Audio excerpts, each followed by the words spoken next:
Good morning, everyone. It's January 3rd, 2019. Break the cycle in 2019. Say no to government's cruelty, brutality, and abuse. This comes from John Whitehead of the Rutherford Institute.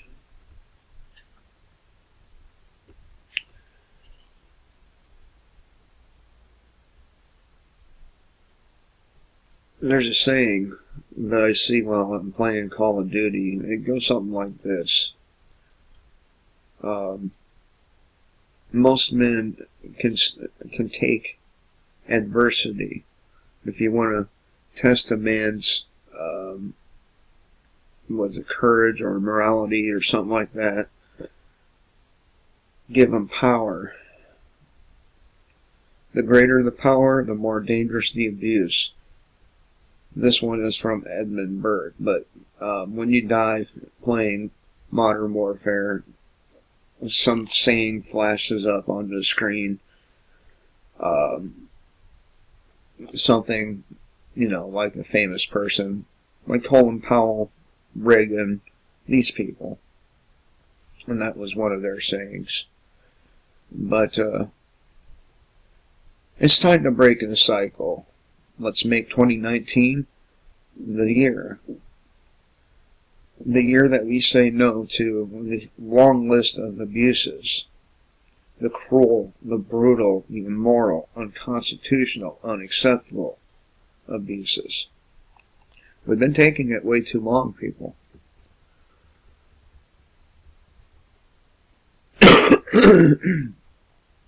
Let's make 2019 the year we stop living in a state of utter denial, desensitized to the government's acts of violence, accustomed to reports of government corruption. Yep. Let's make 2019 the year we refuse to allow the government's abusive behavior to be our new normal.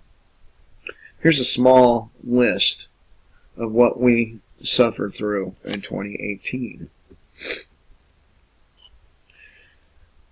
The government failed to protect our lives, liberty, and happiness. The predators of the police state wreaked havoc on our freedoms, our communities, and our lives. The government didn't listen to the killing by waging endless wars abroad. The president became more imperial.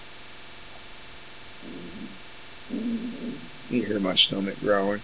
Although the Constitution invests the president with very specific, limited powers. In recent years, American President Trump, Obama, Bush, Clinton, and so on have claimed the power to completely and almost unilaterally alter the landscape of this country for good or for ill. The powers amassed by each successive president through the negligence of Congress and the courts, or court powers, which add up to a toolbox of terror for an imperial ruler, empower whomever occupies the Oval Office to act as a dictator above the law and beyond any real accountability. The presidency itself has become an imperial one with permanent powers. Police became a power unto themselves. Lacking in transparency and accountability, protected by the courts and legislators, and rife with misconduct, America's police forces were a growing menace to the citizenry and the rule of law. Shootings of unarmed citizens, police misconduct, and the use of excessive force continued to claim lives and make headlines. One investigative report found that police shoot Americans more than twice as often as previously known, a number that is underreported and undercounted. That doesn't account for the alarming number of unarmed individuals who die from police using tasers on them.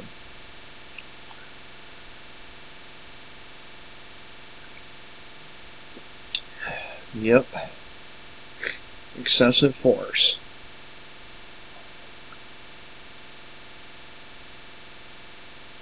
And one of these times is going to be your child, or your dad, or your mother, or your grandparent gunned down by the cop.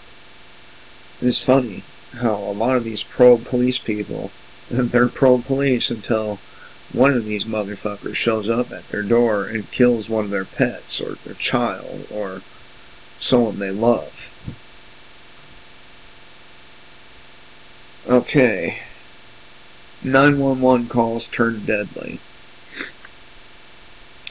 Here's another don't to add to the growing list of things that could get you or a loved one tasered, shot, or killed, especially if you are autistic, hearing impaired, mentally ill, elderly, suffering from dementia, disabled, or have any other condition that might hinder your ability to understand, communicate, or immediately comply with an order.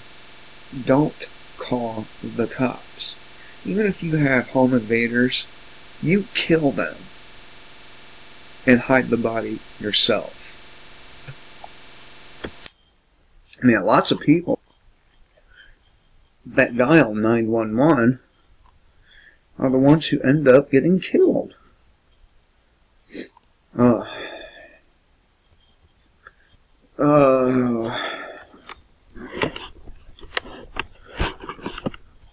Police officers have been given free range to pull anyone over for a variety of reasons and subject them to forced cavity searches, forced colonoscopies, forced blood draws, forced breath alcohol tests, forced DNA extractions, forced eye scans, forced inclusion in biometric databases.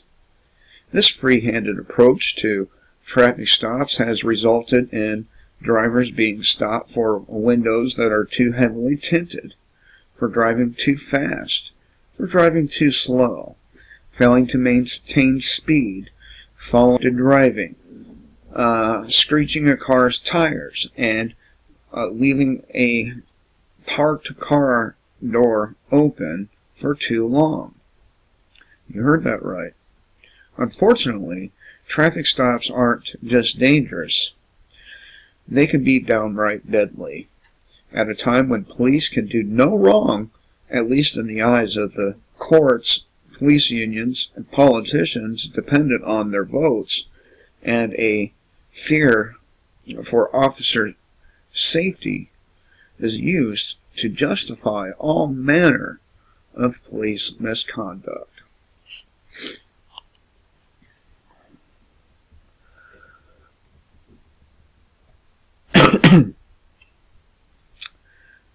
The courts failed to uphold justice.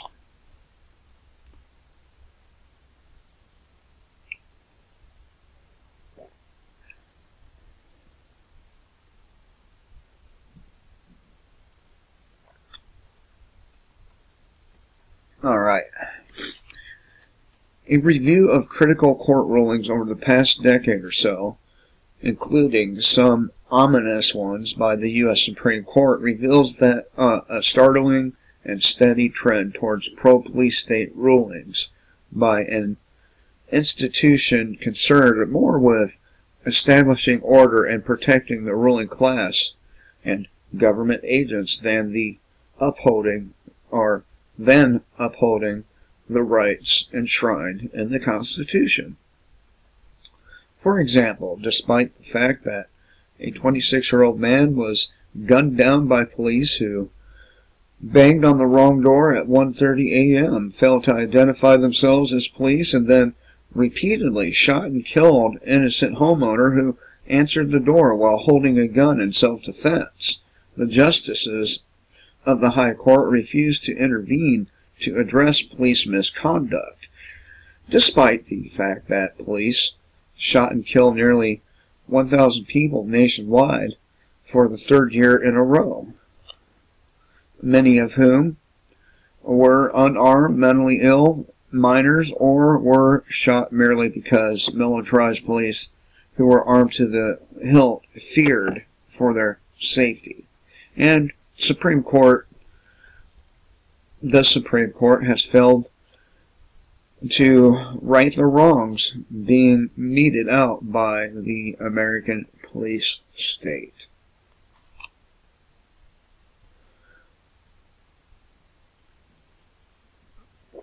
In 2019 is going to bring a whole new level of this shit too, by the way, people. A whole new level. The surveillance state.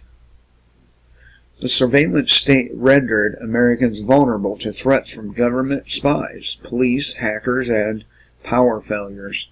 Thanks to the government's ongoing efforts to build massive databases using emerging surveillance, DNA, and biometrics, Americans have become sitting ducks for hackers and government spies alike.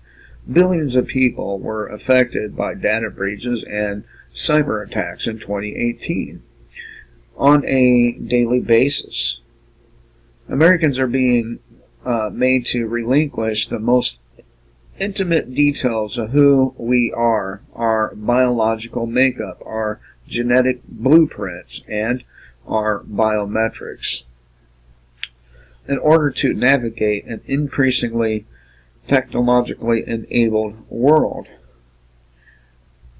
The Department of Homeland Security, which has been leading the charge to create a surveillance state, began deploying mandatory facial recognition scans at airports and improperly gathering biometric data on American travelers. Police were gifted with new surveillance gadgets that allowed them to scan vehicles for valuable goods and contraband. Yeah. Scan your vehicle for valuable goods so they can steal it from you. And contraband so they can haul your ass off to one of their fucking concentration camps.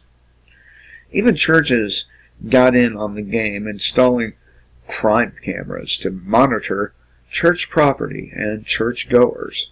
The corporate state tapped into our computer keyboards, cameras, cell phones, and smart devices in order to better target us for advertising.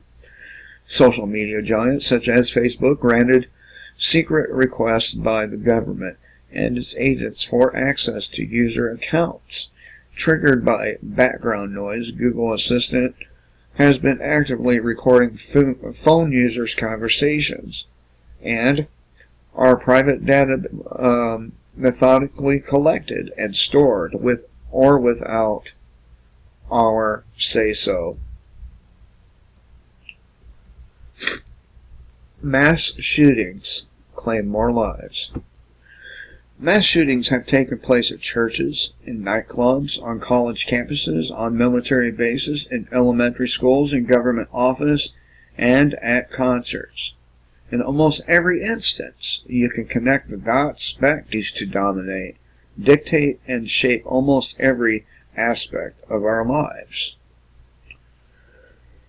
The rich got rich, or the rich got richer, and the poor went to jail.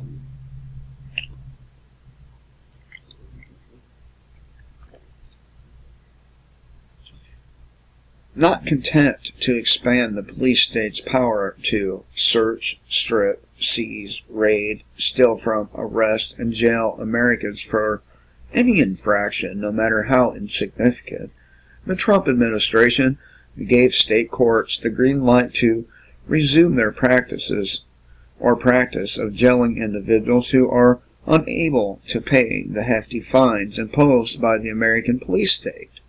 These debtor prisons play right into the hands of those who make a profit by jailing Americans. This is no longer a government of the people, by the people, and for the people. It never has been. You know, there's a song by, what is that? System of the Down? No. What is the name of that group? It's called a prison song. System of a Down. No. Toxicity. They sing the song Toxicity. Damn, it's right on the tip of my tongue. Prison Song is a badass song. If you haven't heard it, you gotta check it out. Right. This is no longer a government of the people, by the people, and for the people. It is fast becoming a government of the rich, by the elite, for the corporations. Fast becoming? Are you kidding me? We've been it's been this way since at least 1913. At least. Let me do that whole sentence over. It is fast becoming a government of the rich, by the elite, for the nations, and its rise to power is predicated on shackling the American taxpayer to a debtor's prison guarded by a phalanx of politicians, bureaucrats, and militarized police with no hope of parole and no chance for escape. The cost of endless wars drove the nation deeper into debt.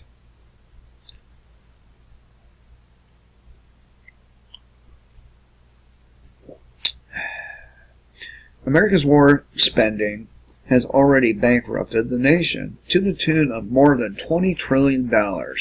Policing the globe and waging endless wars abroad hasn't made America or the rest of the world any safer, but it has made the military-industrial complex rich at taxpayer expense. Approximately 200,000 U.S. troops are stationed in 177 countries throughout the world, including Africa, where troops reportedly carry out an average of 10 military exercises and engagements daily. Meanwhile, America's infrastructure is falling apart. The interest on the money America has borrowed to wage its wars will cost an estimated $8 trillion. Show your papers incidents skyrocketed. We're not supposed to be living in a show me your papers society. Despite this, the U.S. government has introduced measures allowing police and other law enforcement officials to stop individuals, demand they identify themselves, and subject them to pat-downs, warrantless searches, and interrogations. These actions fly into the face of long-standing constitutional safeguards forbidding such police-state tactics. The plight of the nation's homeless worsened. In communities across the country, legislators adopted a variety of methods to discourage the homeless from squatting, loitering, and panhandling. One of the most common and least discussed practices, homeless relocation programs that bus the homeless outside city limits.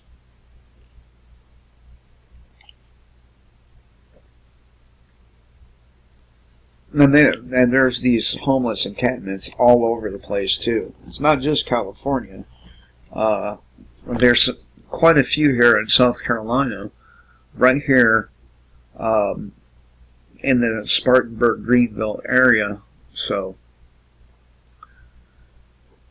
the government waged war on military veterans. And, I find this to be so fucked up because these people go to war for this government, right? Some of them come back with severe PTSD, with no limbs, with missing limbs, and the gratitude they get is they end up homeless, they end up on psychotropic meds, they end up in prison, they end up in a far worse position than they were overseas. But, you know, keep joining the military and fighting for good old Uncle Sam.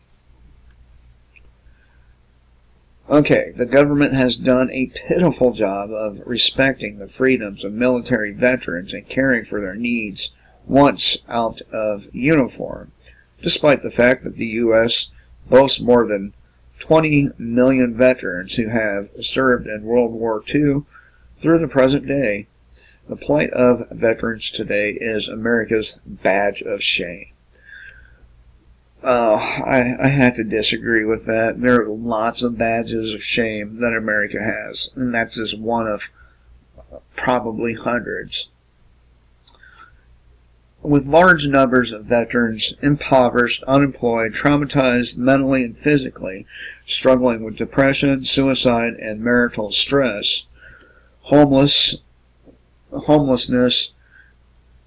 subjected to subpar treatment at clinics and hospitals, left to molder while their paperwork piles up within Veterans Administration offices, and increasingly treated like criminals, targeted for surveillance, censorship, threatened with incarceration or involuntary commitment, labeled as extremist and or mentally ill, and stripped of their Second Amendment rights for daring to speak out against government misconduct.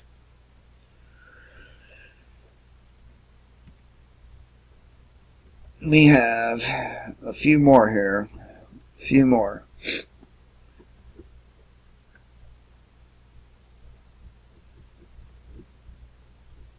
Right. Okay. Free speech was dealt one knockout punch after another.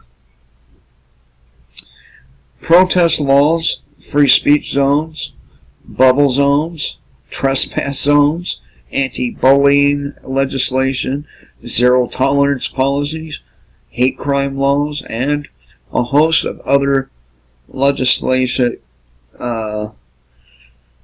madness dreamed up by politicians and prosecutors and championed by those who want to suppress speech with which they might disagree, have conspired to corrode our core freedoms, purportedly for our own good. On paper, at least, according to the U.S. Constitution, we are technically free to speak. In reality, however, we are only as free to speak as a government official or corporate entities such as Facebook, Google, or YouTube may allow.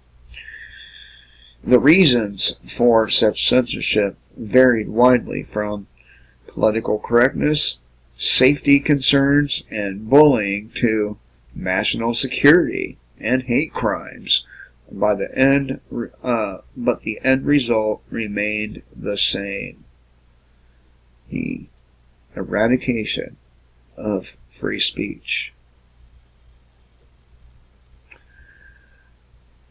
Police became more militarized and weaponized.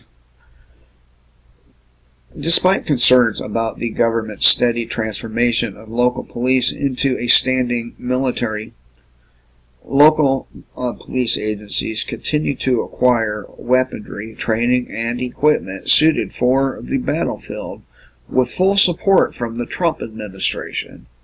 Even purely civilian government agencies are arming their employees to the hilt with guns, ammunition, and military-style equipment, authorizing them to make arrests and training them in military tactics. There are now reportedly more bureaucratic, non-military government civilians armed with high-tech deadly weapons than U.S. Marines. For instance, the IRS has 4,487 guns and 5,062,006 rounds of ammunition in its weapons inventory. The government waged a renewed war on private property. The battle to protect our private property has become the final constitutional frontier, the last holdout against our freedoms being usurped. We no longer have any real property rights. That house you live in, that car you drive, the small or not so small acreage of land that has been passed down through your family or that you script and save to acquire, whatever money you manage to keep in your bank account after the government and its cronies have taken their first, second, and third cut.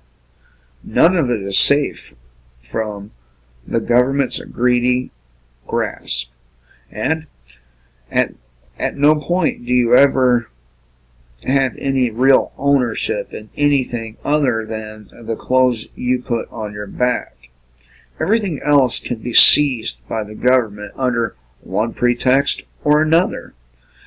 You know, civil asset forfeiture, unpaid taxes, eminent domain, public interest, and so on.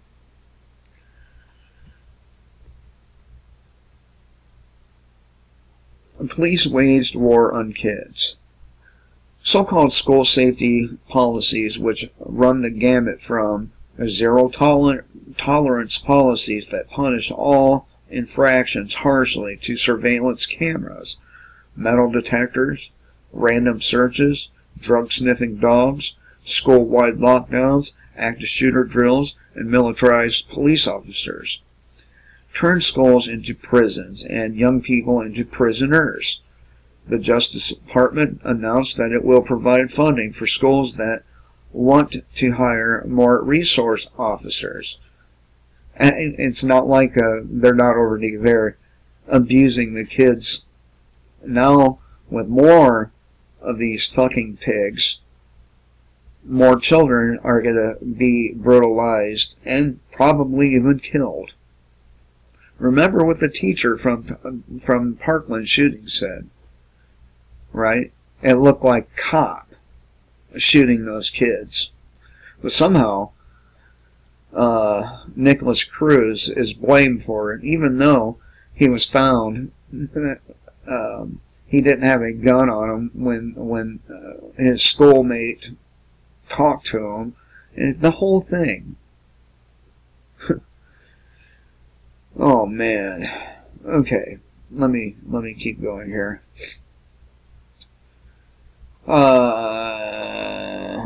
Yeah. What exactly, or while President Trump indicated that he wants to harden the schools, what exactly does hardening the schools entail? More student zero-tolerance policies, greater numbers of school cops, and all the trappings of a prison complex? You know, unsurmountable fences, entrapment areas, no window or trees. According to the Washington Post, more than 4 million children endured lockdowns last school year, leaving many traumatized. And lastly, the deep state took over. The American system of representative government was overthrown by the deep state, aka the police state, aka the military-industrial complex, a profit-driven, militaristic corporate state bent on total control and global domination through the imposition of martial law here at home and by fomenting wars abroad. When in doubt, follow the money trail. It always points the way. Excuse me. And this has been